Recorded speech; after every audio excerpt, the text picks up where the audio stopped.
An update now on the flood situation across the province. There are 18 local states of emergency now in places across BC. Homes in a dozen communities are under evacuation orders, while people in 11 other jurisdictions have been warned they could be told to leave their homes at a moment's notice. The flood danger, a situation British Columbians will have to get used to at least until the spring melt tapers off. With flooding and fire events being the new normal, it's interesting to see the level of experience that's growing and people are more prepared. Of course, we could never be prepared enough. The level of cooperation between local governments and First Nations and the ministry staff has dramatically improved from last year's events, and that's really a positive thing, and I'm really happy to see that. The flood threat is increasing in the BC interior, with more evacuations ordered today.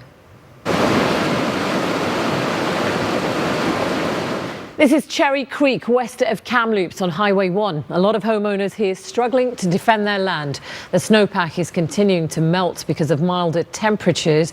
The River Forecast Centre warning that there could be more flooding over the weekend into next week. The first time last year we didn't, sandbagging didn't do us any good, so we didn't use it. This year we had sandbag clean across here. You can still see some over here. But it didn't last a day. When the water come up, it was gone. It jumped the bank, and then now the power of the creek is coming here and taking away this whole area that used to be just a horse paddock. And we had to shore it up with the sandbags.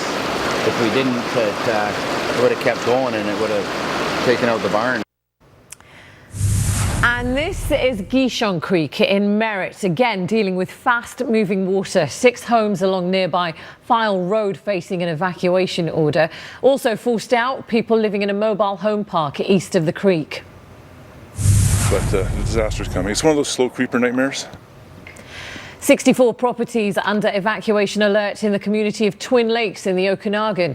The lakes have depressions with no natural outflow for the water like a creek or river. Water levels are forecast to be as much as 2 meters higher than last year. Well, with the ground now so saturated, mudslides are forcing some residents out of their homes. Jules Knox has the latest on that part. Well, yesterday afternoon, my wife heard some crunching sounds in the woods over here. Kent McFarland watched as mud slid down the slope near his house. And then the trees started falling. And then the water started, because it was blocked off over there, the water came all the way down my driveway. On Saturday morning, McFarland was confined to his house. Officials told him if he left, he couldn't return until they were sure it was safe. Firefighters had been assessing the area when they saw some cracks. And as we were standing there, it was a very slow motion, but it literally dropped probably, I'd say, about an inch. A scary moment, but typical of the problems plaguing the stretch of road. Communities just saturated with water. It is extremely important when you're in these areas that you are paying attention to these cracks in the road, because it can happen that quickly. There was no sound. It was very quiet, and literally you just saw the ground just go under. Frustration is building. Property owner Jan Bogan says drainage basins have been neglected over time. And I think the problem is nobody's doing anything and stepping up to the plate to do anything. And now all the public is at risk. Safety, collapses, homes, it's just not fair. While officials are still dealing with the aftermath of the first 2 landslides, they're also closely monitoring other areas like this one, where new cracks have developed that could signal another landslide is on the way. Jules Knox, Global News, north of Fintry.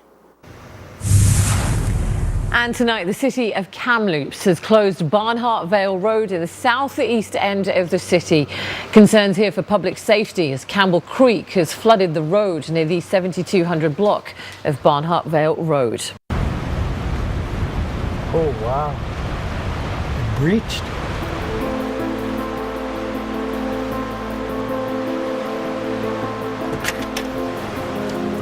This is crazy. Unbelievable. Look at the amount of water. And that's just probably from this morning.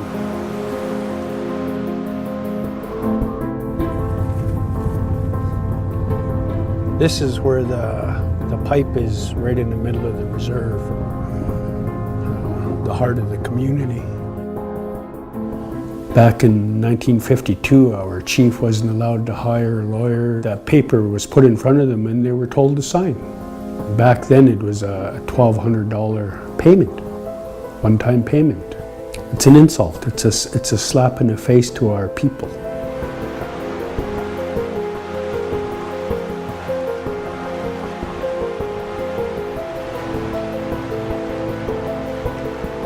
Third week of November, we should have had over 1.5 feet of snow.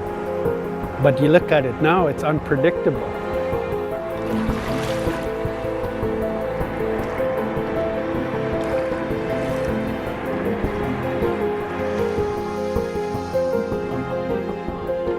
That's the only reason why I could see that they would want to keep it above the reserve, which will impact our water aquifer, is because it's the cheapest route.